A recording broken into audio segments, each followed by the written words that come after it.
What's going on, guys? Welcome back to BlackTideTV, bringing you the best of all things gaming Monday to Friday. Today we've got another Call of Duty Black Ops 3 video for you. This one is going about in the ICR. We're doing another Golden Weapon review today. This is the second Golden Weapon review of Tier 4. The first one was on the SVG, which I'll link in the description and the card in the top right corner. Now, in that video, we started another Twitter poll, and that Twitter poll did not get a lot of interest. There was only 2 votes on the whole poll. There wasn't even any votes in the comment section of the last video, which kind of got me a little bummed, but the 2 votes were on the 48 Dredge and the ICR-1, and I've made the executive decision to talk about the ICR-1 in today's video because it is one of my favorite guns in the entire game. It's easily in the top 5 weapons in the whole game, in my opinion. I think it's really awesome, and we're going to talk about this gun today. If you guys want to have a say in which Golden Weapon review is coming up next, make sure you're following me on Twitter at BlackTideTV and voting in the Twitter polls after the videos. The next Golden Weapon review after this one is going to be the 48 Dredge, but in that video I will be making another Twitter poll for the rest of Tier 4 and what you guys want to see next.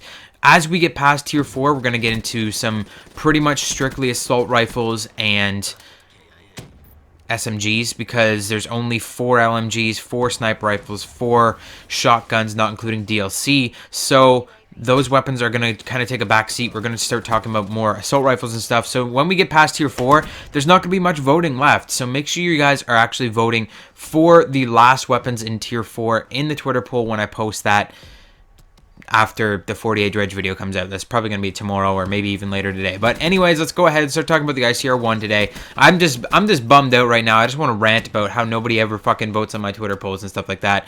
Just grinds my gears that I have over 1,000 subscribers on YouTube and only like 100 followers on Twitter. So that's my rant for the day. Let's go ahead and start talking about this ICR-1 now. Oh my god, what a long intro. So the ICR-1 is the most accurate fully automatic weapon in the entire game, as far as I know. I mean, the Gorgon, I guess you could say, is more accurate just because it's fully automatic, but it shoots really, really slow.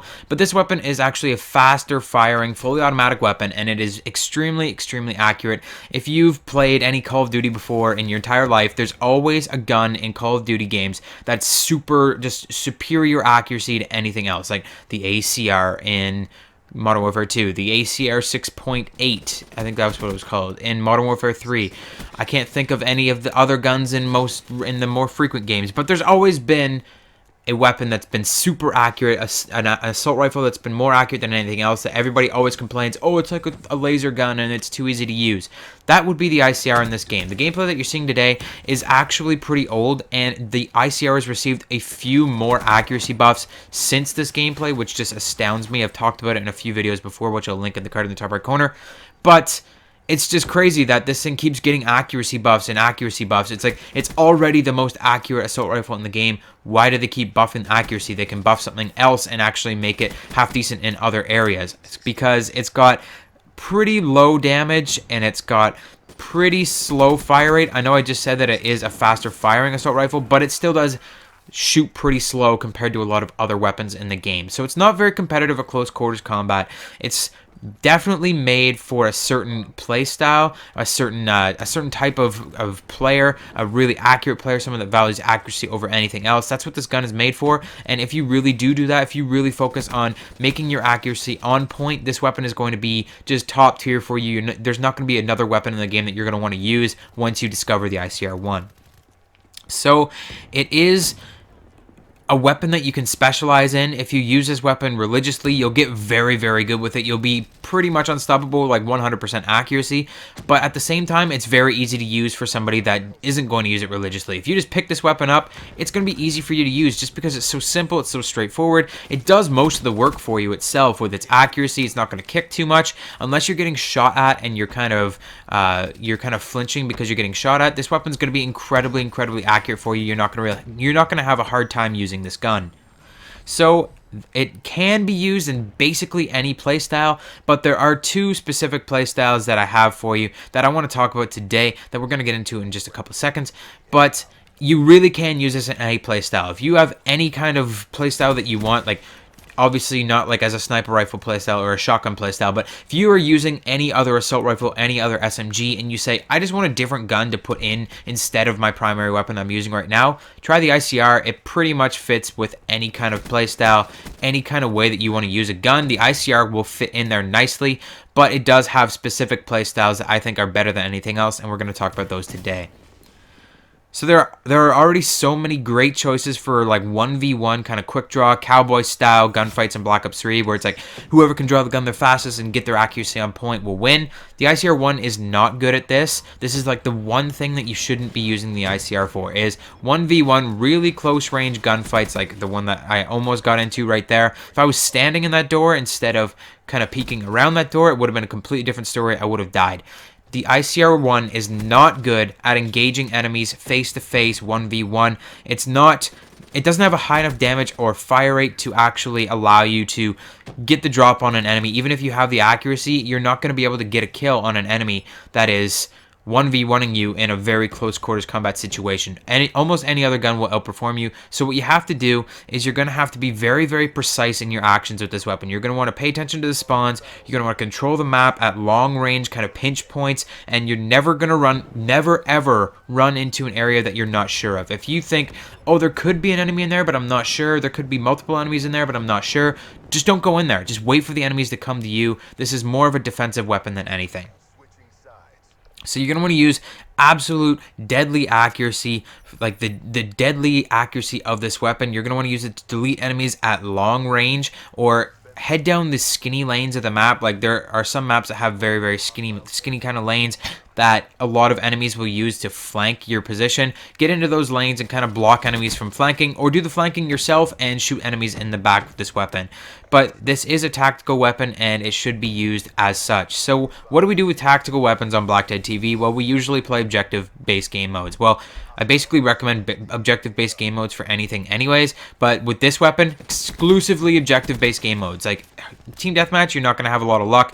Play stuff like domination, safeguard, demolition, things where the objective is central and the spawns are very, very clear. I would avoid hardpoint with this one, just because in hardpoint the spawns are always rotating. You're never really sure where enemies are going to come from. Play game modes where you know the spawns at all times, where you know that if I take this objective right here, they're going to start spawning right there, and I got to be able to pinch off that area. I got to be able to watch that door or watch wherever they're coming from and kill them before they can get to me. That's what you really got to do with this weapon. You got to know your spawns. You got to know what's going on the map, and obviously map choice is going to be very important too. Just because of needing to know the maps, needing to know the spawns, needing to know the pinch points. Like in this map that I'm playing today, Combine, not a very great map for the ICR, just because it doesn't have a lot of long range kind of sight lines. There's not an elaborate track that you can take to get into the enemy flank. It's basically 3 lines just running straight at each other, and that can be very bad for the ICR. So this was a poor map choice on my part. I would rather prefer something like Infection, or a really big map that you can really flank around. You can wait for the enemies to come to you, whatever you need to do. But in a map that's really aggressive like Combine, this weapon isn't going to perform as well, which is surprising that I got a pretty good gameplay with it in this map anyways. So now let's talk about some class builds. The ICR can be used as a stealthy weapon at the cost of an extra shot to kill at most ranges, or you can use it as a hardcore defensive weapon by building a tactical class and really focusing on your accuracy. So the first thing we want to talk about is our stealth class. Make sure you equip stealth perks like Ghost, Hardwired, Blast Suppressor, Dead Silence, all that good stuff.